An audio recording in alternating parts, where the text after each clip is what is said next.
BNP সরকারের প্রথম ৬ মাসে দেশে বন্ধ হয়ে গেছে অন্তত ৯৫টি শিল্প কারখানা, যার ফলে কাজ হারিয়েছেন প্রায় ৬২,০০০ শ্রমিক।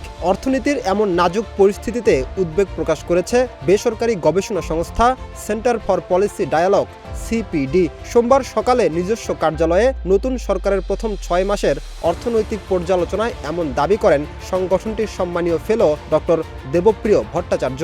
৯৫টি কারখানা বন্ধ হয়েছে, বিশেষ করে আমাদের গাজীপুর, সাভার, আশুলিয়া, নারায়ণগঞ্জ, নরসিংদী এলাকাতে, এবং প্রায় ৬২,০০০ মানুষ কাজ হারিয়েছে বলে আমাদের হিসাব। সিপিডির হিসেবে সরকারের প্রথম ৬ মাসে গাজীপুর, সাভার, আশুলিয়া এবং নারায়ণগঞ্জ, নরসিংদী শিল্পাঞ্চলে ৯৫টি কারখানা স্থায়ীভাবে বন্ধ হয়ে ৬১,৮৮১ জন কর্মসংস্থান হারিয়েছেন। চলতি অর্থ বছরে সরকারের রাজস্ব ঘাটতি ১,৩০,০০০ থেকে ১,৪০,০০০ কোটি টাকা হতে পারে। প্রতিষ্ঠানটি বলছে, অর্থনীতির ৩১টি প্রধান সূচকের মধ্যে প্রবাসী আয় ও রিজার্ভ সহ ১২টি খাতে অগ্রগতি অর্জিত হলেও মূল্যস্ফীতি ও মাথাপিছু ঋণসহ বাকি ১৯টি গুরুত্বপূর্ণ সূচকে তীব্র অবনতি ও গভীর শঙ্কা দেখা দিয়েছে।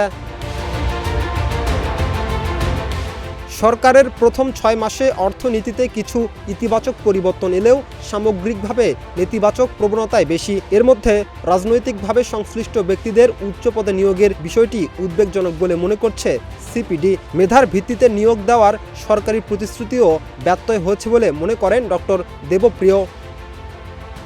রাকিব হাসান, ইত্তেফাক নিউজ।